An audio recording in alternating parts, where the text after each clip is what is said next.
അതെ, ലാലേട്ടന്റെ തിരിച്ചുവരവാണ്, ഭയങ്കര തിരിച്ചുവരവാണ്. ജിത്തു ജോസഫ് സാറിന്റെ നല്ലൊരു പടം. ആ ദൃശ്യം പോലെ തന്നെ നമുക്ക് സസ്പെൻസും കാര്യങ്ങളും എല്ലാം അതിനകത്ത് ഇൻവോൾവ് ചെയ്ത് നമ്മൾ കണ്ടു. ത്രില്ലിംഗ് ആണോ? അടിപൊളി. അത് റീമേക്ക് ആകാൻ നല്ല സാധ്യതയുണ്ട്. ഹിന്ദി, തമിഴ്, തെലുങ്ക് എല്ലാവരും വന്ന് തൂക്കിക്കൊണ്ടു പോകുന്ന തോന്നുന്നത് പടം. കാരണം അത്രയും കിടിലമായി വന്നിട്ടുണ്ട്. അതായത് നമുക്ക് ദൃശ്യം 2 അതൊക്കെ ഓർമ്മ വരും. ജിത്തു ജോസഫിനെ കൊണ്ട് എന്തൊക്കെ പ്രതീക്ഷിച്ചോ അതെല്ലാം. അതായത് ഇത് ഇന്ത്യൻ ലാംഗ്വേജസ് തന്നെയല്ല, കൊറിയ അങ്ങനെ വേറെ ലാംഗ്വേജസ് ഈ ദൃശ്യമാവുന്ന പോലെ ആവാൻ വലിയ സാധ്യതയുണ്ട്. ഇൻഡസ്ട്രി ഹിറ്റാണ്. ഗൂസ് ബംപ്സ് മൊമെന്റ്സ് ഒക്കെ ഉണ്ടോ? ഒത്തിരി ഉണ്ട്. ഗൂസ് ബംപ്സ് മൊമെന്റ്സും ഉണ്ട്. നമ്മളങ്ങ് കൈ കൊട്ടുക എല്ലാ സീൻസിലും. ലാലേട്ടൻ ഓരോ ഡയലോഗ് പറയുമ്പോഴും നമുക്ക് ഭയങ്കര ഒരു നിമിഷം പോലും നമുക്ക് കണ്ണടയ്ക്കാൻ സമയമില്ല.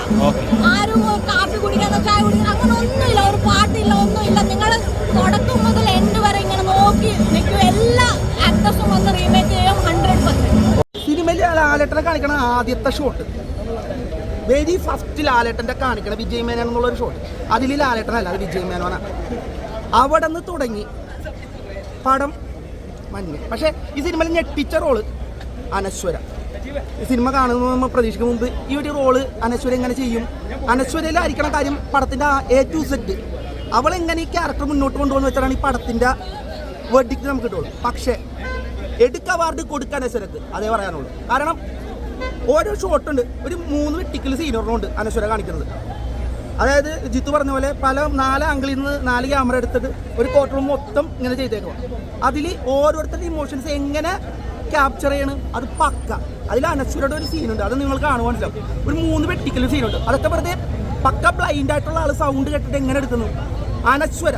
അത് കഴിഞ്ഞിട്ട് പിന്നെ സിദ്ദിഖ് സാർ, അങ്ങേർക്ക് മാത്രമേ ചെയ്യാൻ പറ്റുള്ളൂ ഈ റോള്.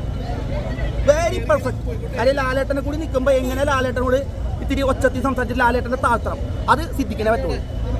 സിനിമത്തെ ഏറ്റവും പെർഫെക്റ്റ് സംഭവം കാസ്റ്റിംഗ് ആണ്.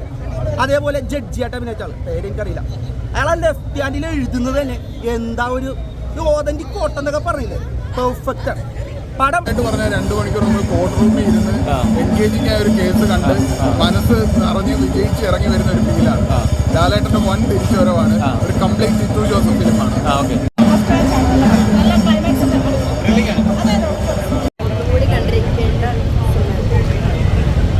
എങ്ങനെയുണ്ട് പടം? ഇഷ്ടപ്പെട്ടു? ത്രില്ലിംഗ് ആണോ സിനിമ? പിന്നെ എന്താ വരുന്നതെന്ന് നമുക്ക് കണ്ടിരിക്കാൻ തോന്നും. ലാഗ് എന്തെങ്കിലും ഉണ്ടോ? ഇല്ല ലാഗ്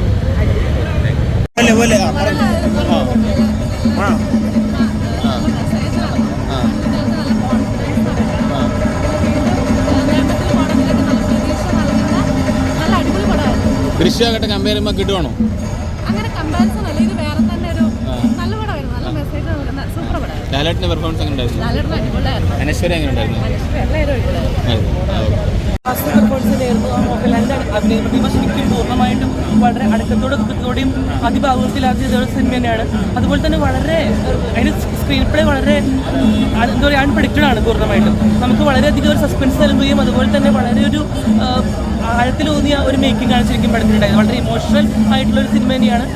അതുപോലെ തന്നെ വളരെയധികം ട്വിസ്റ്റുകളും ഉണ്ട് പടത്തിൽ. ഇത് മസ്റ്റ് വാച്ച് തന്നെയാണ്. അടിപൊളി പടമാണ്. എന്നറിയോന്നേ, ഡോക്ടർ ജെയ്സൺ ലാലേട്ടൻ്റെ ട്രെയിനർ. അപ്പോൾ നമ്മൾ അത് വെച്ചിട്ട് പറയുന്നതല്ല, പക്ഷെ അടിപൊളി സൂപ്പർ പടം. ഇതുപോലത്തെ ഒരു പടം എന്ന് പറഞ്ഞു കഴിഞ്ഞാൽ പ്രത്യേകിച്ച് പെൺകുട്ടികൾക്കുള്ള പടം, മനസ്സിലായ അവരൊരു ചങ്കൂറ്റം കാണിക്കാനുള്ള പടം. ഇനിയുള്ള അങ്ങോട്ടുള്ള വരും നാളുകളിൽ സാധാരണ കുട്ടികളല്ല നമ്മളിന്ന് കാണിക്കാനുള്ളൊരു പടം. ഒരു അമേസിങ് മെസ്സേജ് ജിത്തു സാർ അതിൽ കൊടുത്തിട്ടുണ്ട്. അതിലെല്ലാവരും വർക്ക് ചെയ്ത് ഒന്നിനൊന്ന് എല്ലാവരും അടിപൊളിയായിട്ടുണ്ട്.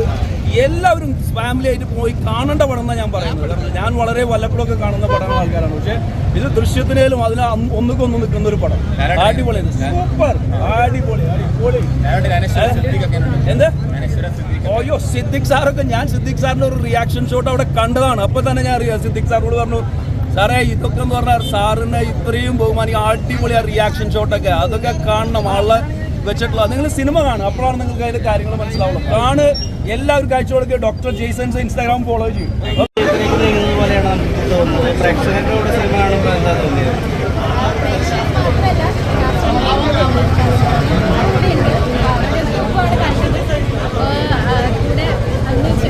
കൂടെ അഭിനയിച്ചപ്പോൾ എനിക്ക് നേരിട്ട് വിറ്റ്നസ് ചെയ്യാൻ പറ്റിയ കുറേ മൂമെന്റ്സ് ഉണ്ട്. ലാലേട്ടൻ്റെ ഒരുപാട് ഭാവപ്രകടനങ്ങൾ